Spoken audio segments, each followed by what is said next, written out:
buenos días y bienvenidos a La Trinchera en la mañana de este sábado 6 de diciembre de 2025. Son las 8:25, 7:25 en las Islas Canarias, y antes de comenzar a repasar las principales noticias os recordamos que nos gusta escuchar vuestras opiniones. Vuestras opiniones son la esencia de este programa. Hoy preguntamos: ¿crees que Sánchez conocía y ocultó las denuncias de acoso sexual de Paco Salazar?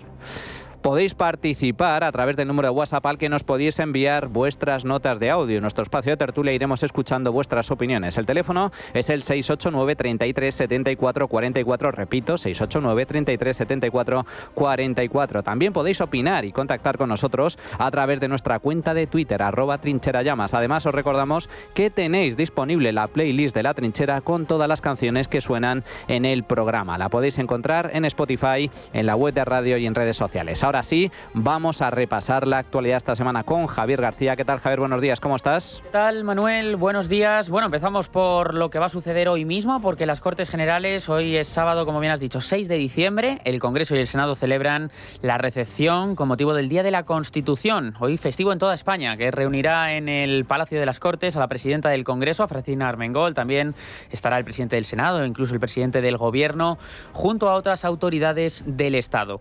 Lo primero que se espera hoy es a partir de las 10:30. Es el célebre izado solemne de la bandera nacional en la carrera de San Jerónimo. Y luego a las 11:30, una horita más tarde, la presidenta del Congreso, Armengol, también el presidente del Senado, Pedro Rollán, van a saludar a los invitados al acto institucional, un acto que va a arrancar de forma oficial a las 12 en punto del mediodía en el Salón de los Pasos Perdidos. Este próximo año, nuestra Constitución española actual, la Constitución de 1978, va a superar a la anterior Constitución que más tiempo duró, que era la de 1876, duró 47 años, y ahora en 2026 la Constitución del 78 ya la superará en tiempo. La del 76, 1876, fue derogada el 9 de diciembre de 1923, cuando se instauró la dictadura de Primo de Rivera. Se ha referido a este tema de la duración de las constituciones, el presidente del Gobierno, Pedro Sánchez, en esta previa del Día de la Constitución. En 2026, nuestra Constitución de 1978 va a superar en vigencia a aquella de 1876 y, por tanto, va a ser la más longeva de nuestra historia. Esto yo creo que es un hito extraordinario, formidable, para un país en el que la libertad siempre fue un paréntesis entre tiranías y, por cierto, la mejor evidencia de que la democracia plena y consolidada que hoy somos es una conquista que nunca nadie va a poder arrebatarnos. La Constitución de 1876, la que de momento es la más larga, fue elaborada por Cánovas del Castillo, quien cabe recordar que fue asesinado cuando estaba con su mujer en el balneario de Santa Águeda, del municipio guipuzcoano de Mondragón, por un anarquista italiano. Mientras leía el periódico sentado en un banco, Cánovas del Castillo fue asesinado, recibió 3 disparos, los cuales le causaron la muerte una hora después.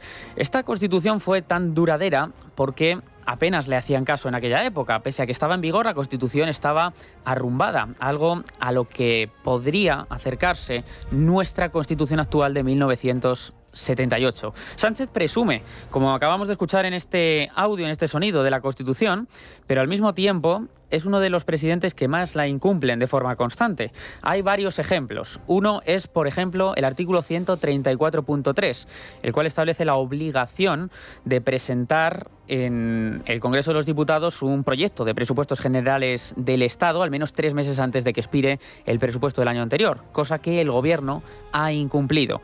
Pero no es el único caso. También, por ejemplo, el artículo 20 lo incumple de forma constante el presidente del Gobierno, el que tiene que ver con la libertad de expresión y la libertad de cátedra. Lo ha incumplido, por ejemplo, con la aprobación de la Ley de Memoria Democrática. La aplicación de esta norma supone la imposibilidad, la Ley de Memoria Democrática, imposibilidad de enseñar libremente, si esto implica salirse, como bien saben, 1 milímetro de la historia que el Gobierno pretende enseñar. Pero hay más. Otro de los artículos que el presidente incumple de manera recurrente es el 86. Este tiene que ver, por ejemplo, respecto a los decretos leyes. A pesar de que la Constitución establece que este tipo de decretos es algo que se debe hacer de forma extraordinaria y de urgente necesidad, Pedro Sánchez prácticamente no conoce otra forma de legislar. En marzo de este año batió el récord de decretos con 155, más incluso que Felipe González en la mitad de tiempo. O sin ir más lejos, Manuel, por ejemplo, el artículo 62 en su apartado I dice que corresponde al rey ejercer el derecho de gracia con arreglo a la ley, que no podrá autorizar indultos generales. Y como hemos visto, se ha aplicado la ley de amnistía. Incluso el Tribunal Constitucional ha dicho que la ley de amnistía es constitucional, presidido por Cándido Conde Pumpido.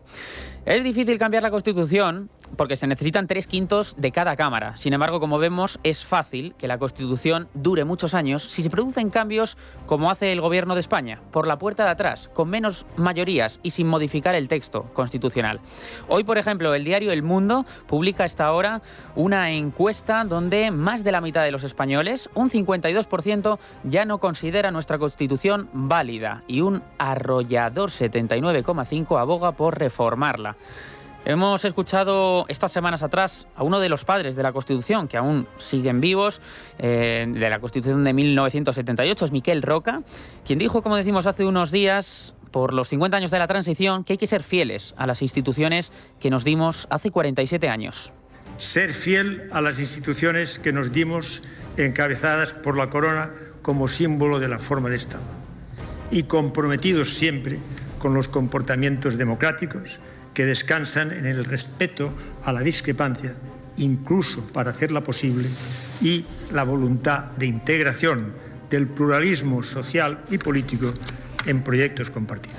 Bueno, pues vamos a estar muy pendientes de lo que suceda hoy en Madrid para contárselo mañana en este informativo. Además, por cierto, transcurrido el Puente de la Constitución, se va también de forma tradicional, como se hace, visitar el Congreso de los Diputados en su anual jornada de puertas abiertas, visitas que se podrán hacer los días 12 y 13 de diciembre y se pueden inscribir, cierra el calendario para inscribirse el día 11 a las 9 de la mañana.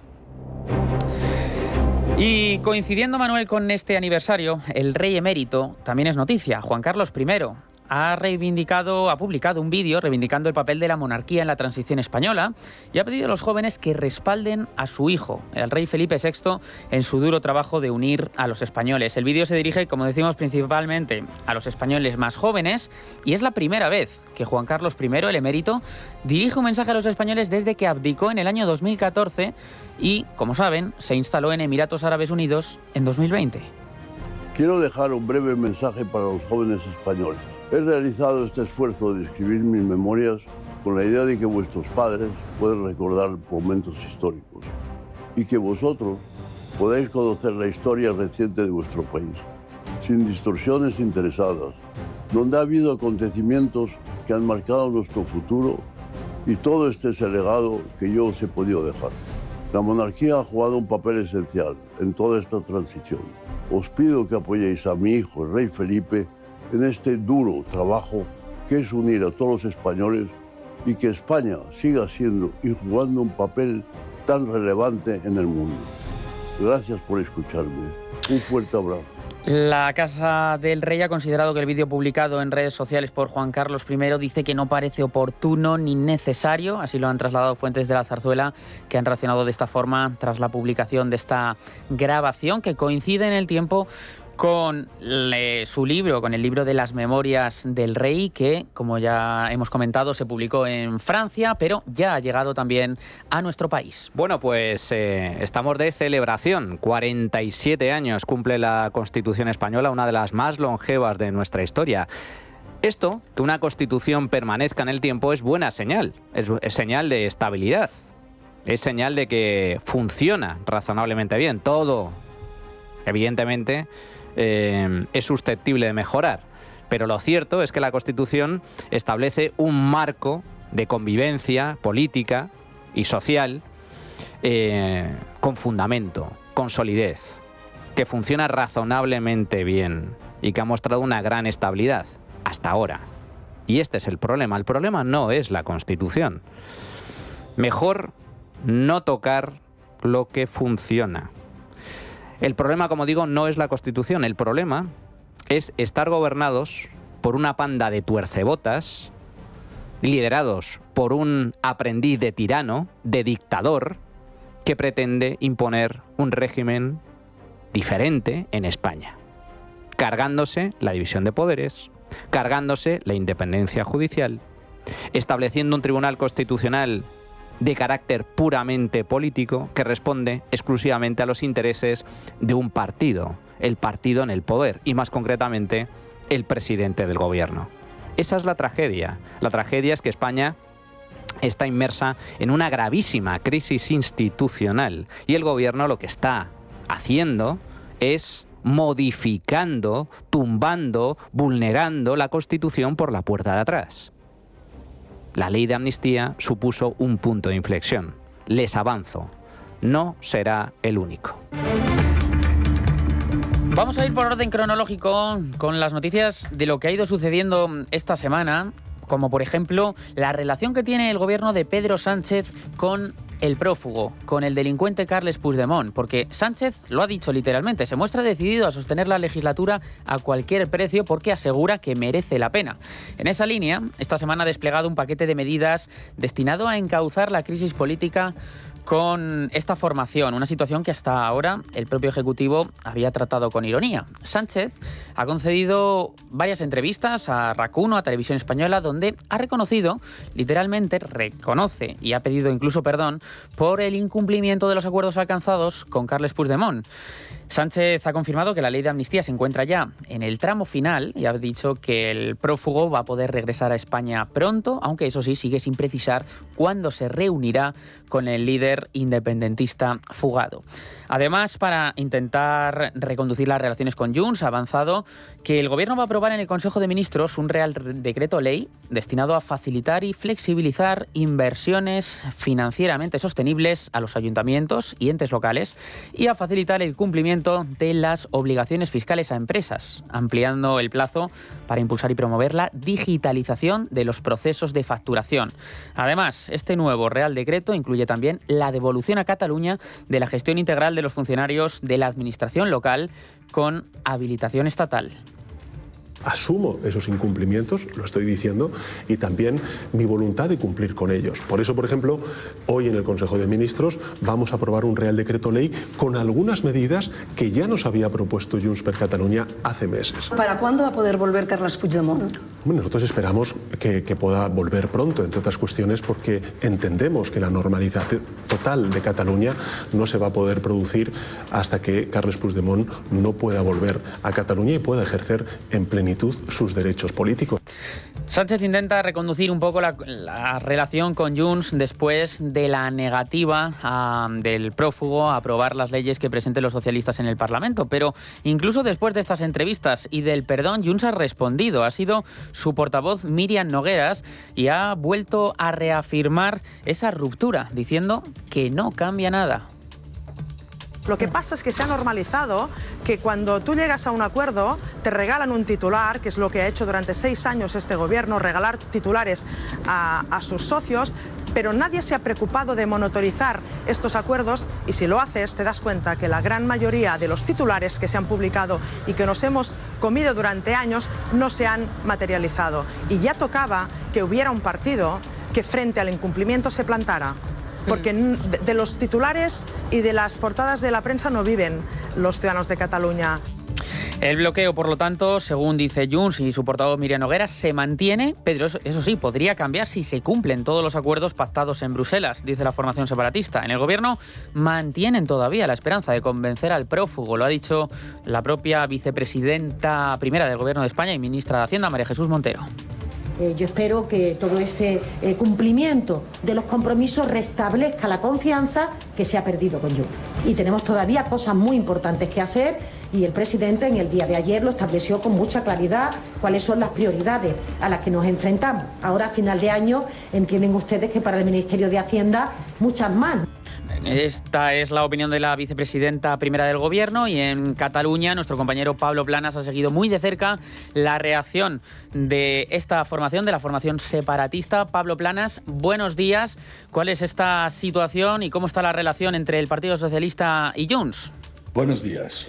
pocas horas después de que Sánchez suplicara a Junts su apoyo y Míriam Nogueras insistiera en que las relaciones entre el PSOE y los separatistas están rotas, ambas formaciones alcanzaban un acuerdo sobre la ley para aumentar el castigo penal a los multireincidentes. Un acuerdo, por cierto, del que también participa el PP y que se votará en febrero del próximo año, tras el largo parón navideño de sus señorías.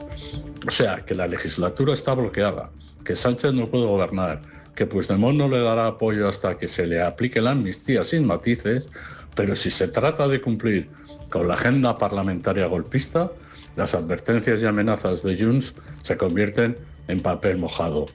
Junts no ha roto con Sánchez, le ha dado una especie de ultimátum con una especie también de lista de la compra que Sánchez debe cumplir si quiere retomar las conversaciones en Suiza.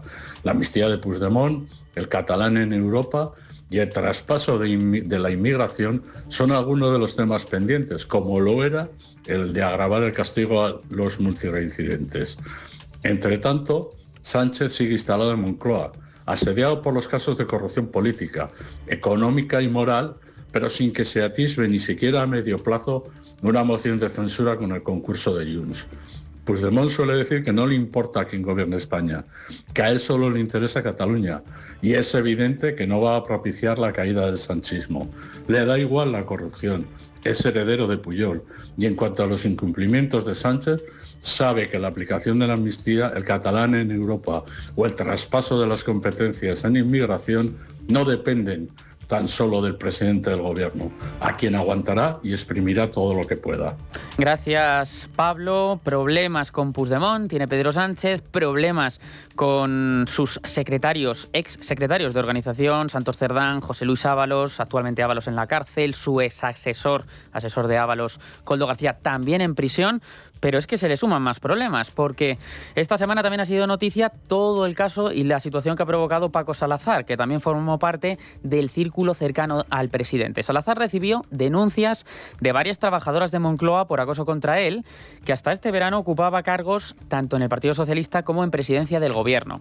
Estaba previsto incluso que en el Comité Federal del Partido Socialista, que se celebró en julio, el 5 de julio de 2025, fuera nombrado secretario de Análisis y Acción Electoral dentro de la Secretaría de Organización del PSOE, adjunto a Rebeca Torró, que es la nueva secretaria de Organización tras la dimisión de Santos Cerdán. Pero tras ser denunciado por diversas mujeres socialistas, como comentamos, por acoso sexual y abuso de poder, cuando Salazar era jefe de la Moncloa, lo que hizo es renunciar al cargo. Desde entonces han pasado 5 meses, después del verano. Ni Moncloa ni el Partido Socialista han hecho prácticamente nada. Ahora, cuando el diario.es ha publicado más datos y más información sobre las denuncias y detalles muy concretos, los socialistas han puesto un operativo urgente. Asegura el Partido Socialista, que ha habido un fallo en el sistema que habría provocado que no llegaran las denuncias a la oficina antiacoso. Un fallo del sistema.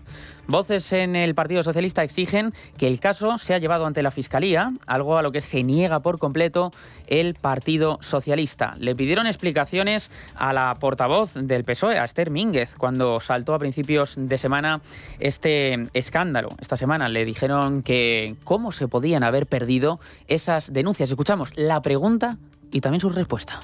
Quería preguntarle si se va a adoptar algún tipo de medida o se va a asumir algún tipo de responsabilidad por no haber instruido en los últimos 4 meses y medio las denuncias contra Paco Salazar, que eso ha llevado a que haya podido darse de baja antes de que se hayan tramitado esas denuncias. Y le quería preguntar también qué mensaje envían a las denunciantes, cómo pretenden que las mujeres denuncien este tipo de casos cuando luego se encuentran en este tipo de situaciones o incluso en la indefensión. Gracias. Bien, en primer lugar, lo que tenemos que decir es que el Partido Socialista está comprometido con todas y cada una de las mujeres y con toda y cada una de las mujeres que son militantes. Decirles también que este proceso no ha concluido, que la pérdida de condición de afiliado del señor Salazar no supone el fin del procedimiento en ningún caso, que la comisión va a tener que redactar su informe final y que después será remitido a la Secretaría de Organización y a las partes. La realidad es que no se aplicaron los protocolos dentro del Partido Socialista para defender a las víctimas. El partido, como decimos, no había pedido perdón hasta ayer mismo, a última hora. Lo ha hecho a través de un comunicado. Incluso hace un mes, el 4 de noviembre, Artículo 14 publicó una imagen de la ministra Pilar Alegría y portavoz del Gobierno comiendo con Paco Salazar en un restaurante italiano de Madrid. El pasado martes, y tras nuevas revelaciones, Alegría, en su papel de portavoz del Gobierno, solo pudo calificar ya de vomitivos los actos de Paco Salazar, pero el Partido Socialista, como hemos comentado, Leticia Barquín, muy buenos días, se resiste a llevar a Salazar a la Fiscalía. Buenos días. La indignación en las filas socialistas no deja de crecer, alimentada por la certeza de que Ferraz les mintió abiertamente. Según ha podido saber Es Radio, a la militancia se le aseguró que las denuncias por acoso contra Paco Salazar eran un complot para impedir que ocupara un puesto en la dirección nacional. Tras meses de inacción y de imponer un veto para comentar el asunto, Ferraz apretó el acelerador y convocó una reunión de urgencia con las federaciones del PSOE en la que evidenciaron su malestar con la gestión llevada a cabo por la dirección del partido. En lugar de asumir responsabilidades, el PSOE mantiene que se actuó desde el primer momento, pese a haber tratado de ocultar el caso tras un supuesto error informático que dejó las denuncias fuera del canal interno del partido. La secretaria de Igualdad, Pilar Bernabé, y la portavoz adjunta, Emma López, tras una reunión llena de fricciones internas. A las mujeres que no hayan sentido que se les había atendido, le pedimos perdón, le pedimos disculpas, pero sobre todo la certeza de que hay una comisión que está trabajando desde el primer momento, que va a seguir haciéndolo. La reunión fue clara, las feministas además del Partido Socialista somos guerreras y hay cosas que es que no estamos dispuestas a tolerar. Las socialistas reconocen que se trata de un golpe muy duro para el partido, pero por ahora la posibilidad de llevar el caso a la Fiscalía se descarta en Ferraz, algo que exigen las filas socialistas. Adriana Lastra se mostró muy rotunda. Lo que hay que hacer es, de manera inmediata, y entendiendo que estamos hablando de violencia contra las mujeres, ponerlo en conocimiento de Fiscalía.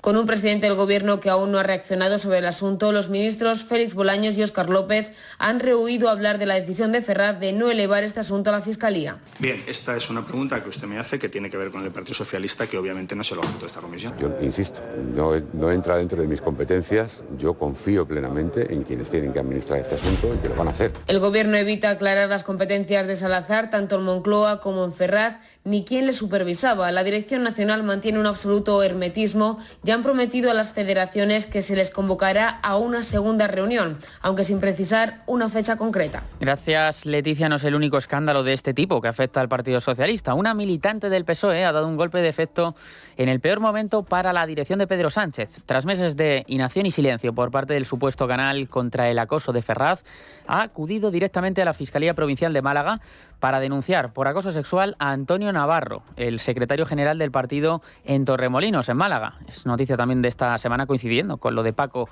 Salazar. La decisión de la víctima pone de manifiesto el colapso o la inexistencia real de mecanismos antiacoso socialista, cuyo principal objetivo parecía ser dejar las denuncias aparcadas para evitar que cualquier escándalo que salpicase a cargos del partido no saliese a la luz. La denunciante, que acudió a la sección de violencia sobre la mujer a la Fiscalía, estaba cansada de esperar respuestas de la Comisión Ejecutiva Federal y aportó un abrumador caudal de pruebas que incluyen incluso mensajes de texto y relatos de tocamientos no consentidos. La novedad es que la Fiscalía de Violencia sobre la Mujer de Málaga ha abierto diligencias procesales contra este hombre y el Partido Socialista le ha suspendido de militancia y también le ha abierto expediente disciplinario. Bueno, pues este es el feminismo que exhibe el Partido Socialista. Un feminismo de salón. Un feminismo que solo está sobre el tapete. El gobierno más feminista de la historia. Y resulta que tienen un canal de denuncias a nivel interno que no funciona. Se han perdido las denuncias. Ha habido un problema informático. 6 meses sin hacer absolutamente nada después de expulsar a Paco Salazar de la cúpula del Partido Socialista, el que iba a ser nombrado dentro de la Junta, de la directiva, el número 2 de la secretaria, de la nueva secretaria de organización, hombre de confianza de Pedro Sánchez. Paco Salazar, amigos, era el 5º pasajero del Peugeot. Fijaos la cuadrilla, Koldo García, Santos Cerdán, José Luis Ábalos y Paco Salazar. 2 de ellos han pasado por la cárcel. Bueno, 2 no, 3. 3 de ellos han pasado por la cárcel. Y ahora Paco Salazar acusado de comportamientos inadecuados, digámoslo así. Abusos sexuales. Decían las trabajadoras de Moncloa, porque este hombre trabajaba en Moncloa, que había que tener cuidado a la hora de quedarse a solas con Paco Salazar. Este es el personaje. ¿Y qué ha hecho el PSOE después de esas denuncias? Nada. No han hecho nada. Este es el feminismo de salón del Partido Socialista, pero no es el último ni el único ejemplo. Ahí está la ley del solo sí es sí, que redujo penas y soltó a la calle a centenares de violadores. Ahí está también el pésimo funcionamiento de las pulseras para controlar a los maltratadores. Ahí están todos los escándalos relacionados con el putiferio del Partido Socialista, las saunas del suegro de Pedro Sánchez. ¿Qué vendrá después? ¿Quién sabe?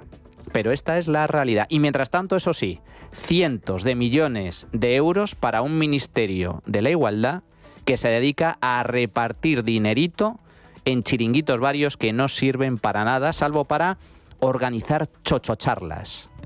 Esto es el PSOE. Toque atención al próximo gobierno, si es que hay cambio de gobierno en este país. Eliminen de una santa vez la ideología de género y cierren, dinamiten, por favor, el Ministerio de Igualdad. Bueno, y si volvemos, Manuel, como decías, al Peyot, también tenemos que hablar de José Luis Ábalos y de Koldo García. De esas entrevistas que concedieron en el medio de comunicación, en el periódico digital OK Diario, justo antes de entrar en la cárcel. Poco a poco OK Diario ha ido publicando fragmentos y son importantes todos los que tienen que ver con el rescate de Air Europa, porque tanto Ábalos como Koldo García implican directamente a la mujer del presidente del gobierno, a Begoña Gómez. Ha asegurado Koldo García que en una ocasión vio 200.000 euros encima de la mesa, mientras que el empresario Javier Hidalgo le decía que había que recogerlos y que inmediatamente se puso en contacto con Begoña Gómez.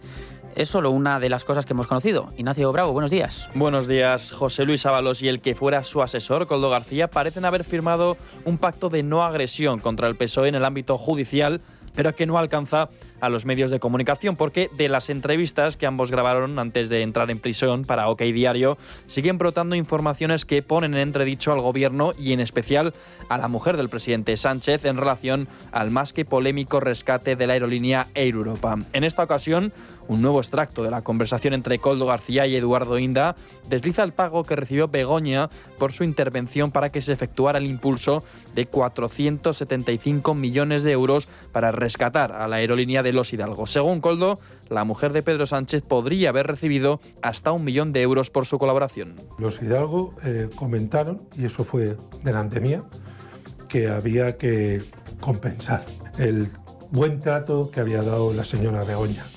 ¿Compensar cómo? Empezaron hablando, creo que, si no me equivoco mal, de 100 o 200.000 euros, hasta decir 1 millón.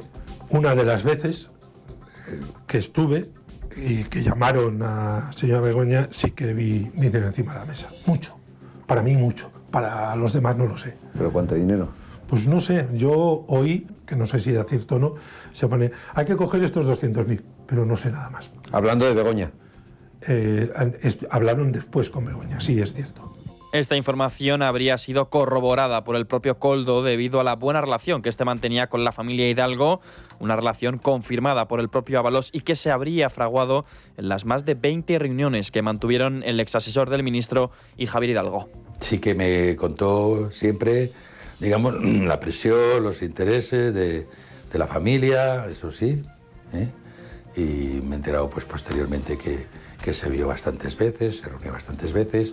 Estando en el ministerio, él sí que muchas veces me trasladó, porque él atendía a muchas empresas, y recibía a muchas empresas, trasladarme esta prisa, esta ansiedad, esto sí. Además, en esa misma entrevista, el ex asesor ministerial confirmó también la intervención de Begoña Gómez para que el gobierno en 2019 cediera a la Organización Mundial del Turismo una nueva sede en el Palacio de Congresos. Cabe recordar que el secretario general de la OMT fue uno de los grandes promotores de la carrera profesional de la mujer del presidente del gobierno durante su etapa como directora del Africa Center en el Instituto de Empresa. Gracias, Ignacio. Y fuera de nuestras fronteras, estamos muy pendientes de todo lo que sucede en Venezuela, porque Donald Trump ha reiterado esta semana la intención que tiene el país norteamericano de preparar ataques por tierra como parte de su despliegue militar en aguas del Caribe cercanas a Venezuela. Y vamos a empezar a hacer esos ataques por tierra. Por tierra es mucho más fácil y conocemos las rutas que toma, sabemos dónde viven. Vamos a empezar con ello muy pronto y vamos a acabar con esos hijos de perra. De momento siguen terminando con una veintena, han terminado con una veintena de embarcaciones en el Caribe y el Pacífico, dejando, según Estados Unidos, más de 80 personas muertas, las últimas 4 en la jornada de ayer viernes. En el marco de esta operación, hace unas semanas Donald Trump mantuvo una llamada de cerca de 15 minutos con el dictador venezolano Nicolás Maduro, y Maduro, como no puede ser de otra manera, también ha hablado de este encuentro telefónico. Y conversé con el presidente de Estados Unidos, Donald Trump. Puedo decir que la conversación fue en un tono de respeto. Inclusive, puedo decir que fue cordial. Digo más, si esa llamada significa que se están dando pasos hacia un diálogo respetuoso de Estado a Estado, de país a país, bienvenido. Las primeras informaciones señalan que Maduro propuso en dicha llamada un plan a la administración norteamericana para mantenerse en el poder, pero que el propio Donald Trump rechazó por completo. Maduro puso sobre la mesa la exigencia de que se le conceda a él y a su círculo familiar la eliminación de todas las sanciones de Estados Unidos y una amnistía completa. A esta propuesta hay que sumarle la de mayor calado político. Maduro ofreció a Estados Unidos que su vicepresidenta, Delcy Rodríguez, la que vino aquí a Madrid el 20 de enero del año 2020, encabezara un gobierno interino tras su marcha. Aunque el posible proceso militar de Estados Unidos sobre Venezuela no es la única preocupación para Nicolás Maduro, existe una que podría hacerle caer de manera mucho más repentina, y su nombre es Hugo Carvajal, más conocido como el Pollo Carvajal, y fue jefe de la inteligencia militar venezolana para los gobiernos, las dictaduras de Nicolás Maduro y de Hugo Chávez. Ahora, desde una prisión en Estados Unidos, el Pollo Carvajal ha enviado una carta a Donald Trump en la que detalla las prácticas criminales del chavismo. El exdirector de la inteligencia militar ha escrito sobre 4 puntos, ha escrito sobre narcoterrorismo, Tren de Aragua, sobre narcointeligencia, espionaje contra los Estados Unidos y sobre las elecciones. Y destacamos, Manuel, si te parece, que en lo que se refiere a narcoterrorismo, el Pollo Carvajal ha confirmado la existencia de una organización criminal encabezada por el dictador, por Nicolás Maduro y por Diosdado Cabello, con el objetivo de armar las drogas contra Estados Unidos. Bueno, pues esto es lo que está sucediendo esta semana y estaremos, como decimos, muy pendientes de qué es lo que sucede en Venezuela en las próximas horas. Bueno, muy pendientes porque, atención, se está jugando muchísimo en estas últimas horas, en estos últimos días, sobre o para el futuro, no solo de Venezuela, sino de Hispanoamérica en general. Donald Trump, el gobierno de Estados Unidos, está decidido a acabar con la narcodictadura que lidera Nicolás Maduro. Está decidido a acabar con el chavismo. Y tiene todas las de la ley para hacerlo, porque no reconocen como un gobierno legítimo a la dictadura de Maduro, que perdió las elecciones, hay que recordarlo, hizo fraude electoral. El vencedor de esas elecciones no fue Maduro, fue el mundo y, por supuesto, María Corina Machado, recientemente premiada con el Nobel de la Paz. Pues bien, Maduro tiene los días, las horas contadas. Y esto es muy importante, ¿por qué? Porque si cae Venezuela, amigos, detrás puede ir Cuba. Y con ello toda la influencia del comunismo que ha ejercido durante las últimas décadas en Hispanoamérica. En el ámbito de la cultura, muy importante, Javi, ha muerto Alfonso Usía a los 77 años, medio siglo de carrera, en la que se distinguió por su estilo humorístico e indomable. Sí, además aquí estuvo también con Federico en una mítica entrevista que está en Libertad Digital y que hemos resubido. Murió ayer, viernes, a la edad de 77 años, cerca de Comillas, donde llevaba retirado desde hace varios años. Nació en Madrid un 12 de febrero del 48, escritor y periodista de gran éxito, con su característico, como decías, Manuel, estilo humorístico, satírico, incisivo e inolvidable. nieto del gran dramaturgo Pedro Muñoz Seca. Pronto empezó a publicar sus columnas en destacados periódicos y revistas como ABC, también en Diario 16, en La Razón, en Época, El Cocodrilo y en los últimos tiempos incluso en El Debate. Y como decimos, pues bueno, aquí también en Es Radio colaboró en el programa de Federico Jiménez Los Santos y estuvo también en medios televisivos, como por ejemplo en Antena 3. Alfonso Usía, genio y figura de este país, descanse en paz. Llegados a este punto, vamos a hacer una pequeña pausa y regresamos con el tiempo de tertulia. Pero antes, una recomendación. ¿Eres autónomo?